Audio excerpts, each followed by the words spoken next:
Hey gorgeous, welcome to my channel Soil and Margaritas. Today I have a fun video. I feel like I always say that I have a fun video, but that's because they're fun. They're fun for me anyways. I am going to be setting up these planters that I got from Amazon, and I am going to be placing them on the no-dig flower bed that I have right here on the side.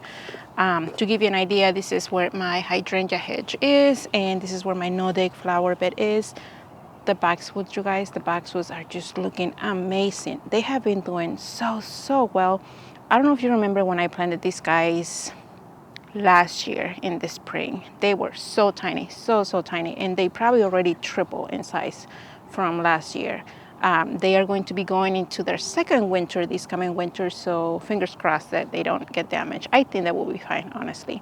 It's a little bit cold this morning. I did have originally a tall raised bed right there against that wall where I had a bunch of mums on it. It's gorgeous, it's beautiful. I moved it to the front of the house because the mums are still going amazing. But I do have plans for this bed for next year, and that involves some planters. I am just going to forward everything. I'm going to show you the process of how I set these up. These guys are heavy. I had to have my husband last night move these boxes over here because I cannot move them by myself. They should be square, they should be in 4 pieces, but I'm not going to use the bottom one because I want the planters to have no bottom basically where I have them. But this will be perfect if you have a patio. This will be perfect if you have a small space where you want just some core 10 steel planters. I have fallen in love with core 10 steel, and I look through many companies online, you know, to see the reviews, and I found this company. I'm going to leave information on the description below where you can find them. I follow them on Instagram, and I just love their stuff. So what I'm going to do is that I am going to set these guys up. I think that I should be able to move them by myself without the bottom one, but they're just going to go over here.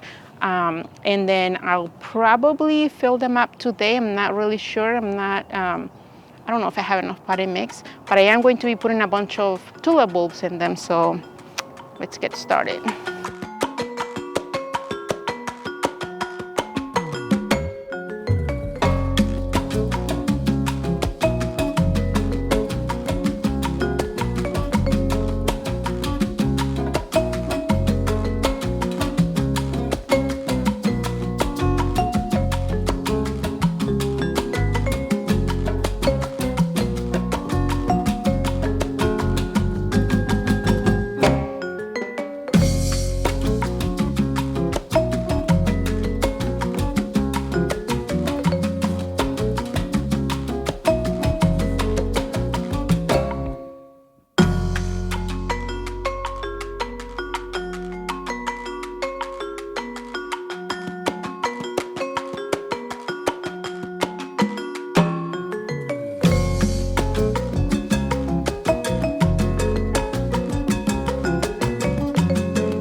I probably should have timed myself.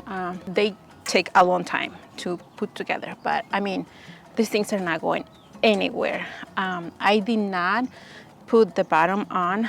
The bottom piece comes with 2 holes already at the bottom for drainage holes, and I love that if I was gonna have them in a patio or somewhere with a solid bottom. But over here, I'm just going to skip adding the bottom piece, and goodness, I think that I'm able to move this guy by myself. I might just have to get inside and move it that way. So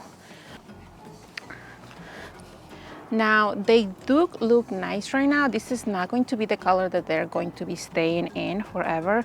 Here, once it starts raining, once it starts snowing, it's going to take that rust color naturally. It's just going to rust naturally, and that's what curtain steel does. It just gets that beautiful rust color, which is what I was looking for, which is what I wanted to do. And I think that by the time spring comes, when the tulips that I'm going to put here are blooming, these are going to be completely different, and I cannot wait to show you. I think with everything that's going on with the color of the siding that I have, I think that she's going to look amazing. So I'm going to prep the area where I'm going to put them. I still have to put the other two. I'm not going to show you all of that. It's just going to take me a long time, and I probably should have worn gloves, but anyway, so I am going to get this set up. Once I have them done, I will show you where they're going, and maybe if I still have enough time today, I'll go to the store and get some potting mix, because I already have the tulips that are going to go in this flower bed. It's going to be amazing.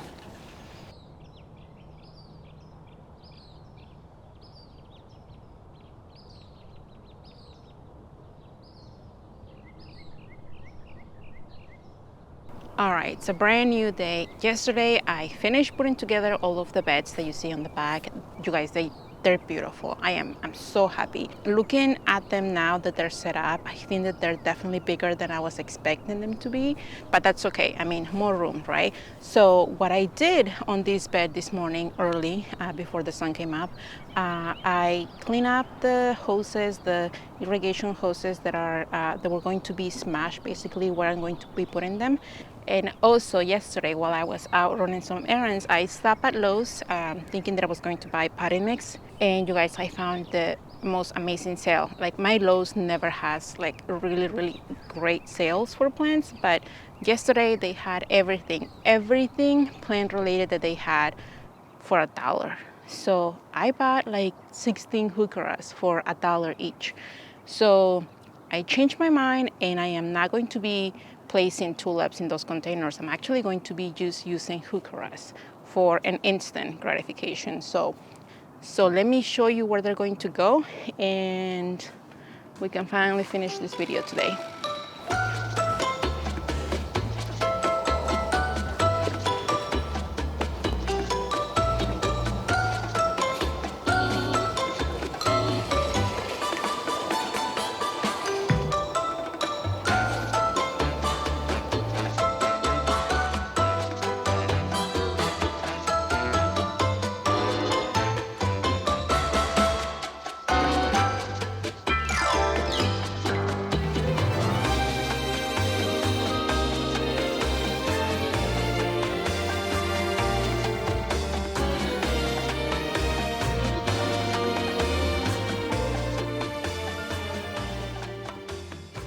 I absolutely love how they look here right now, and I cannot wait to show you how they look here next spring when they start getting all that rust, all that protective surface on them, and I'm really excited. Now that I have these two placed here where I wanted them, I realized that the third one, the one that was going to be against that wall, is just going to completely cover this bed, you guys. I love how these look here right now, but I think that if I put the third one back there, it's just going to, it's just not going to work for me. I changed my mind on that. I do this all the time. I change my mind all the time. But I definitely have a place for it in the other side of the house where the other bed is. Let's get some soil in this, guys.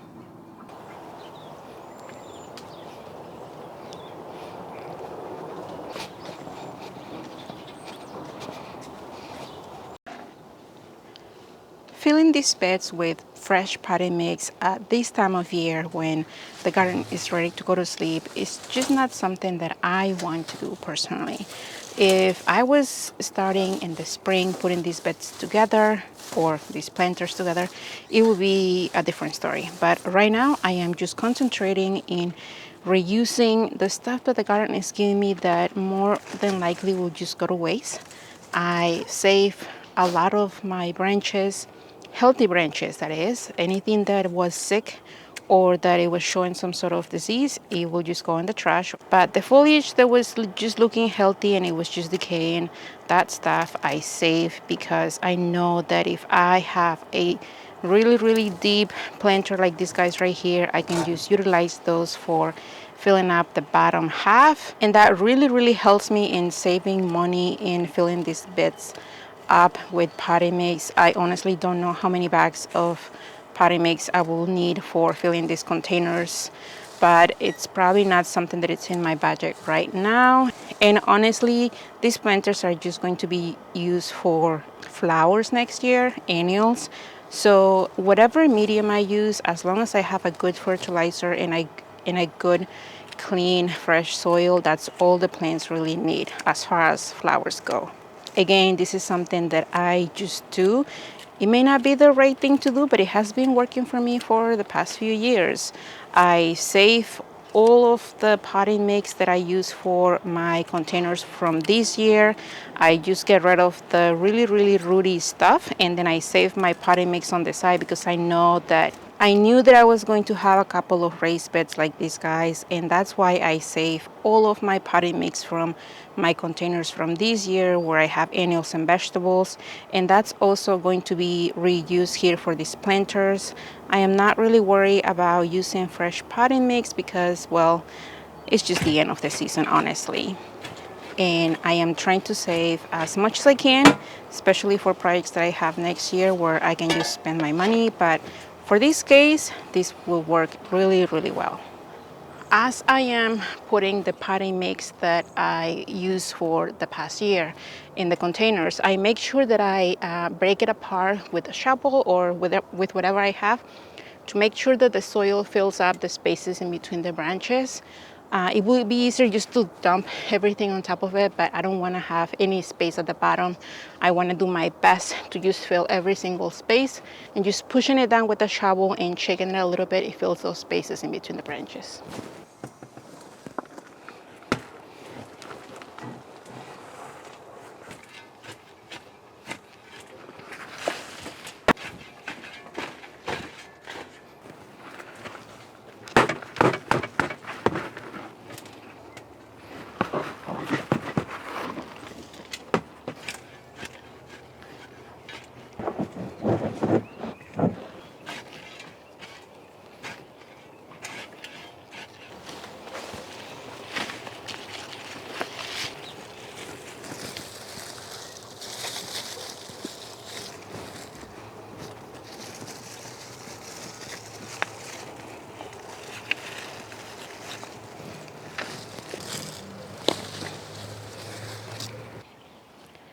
I still cannot believe that I found these heucheras for $1 each at my local Lowe's.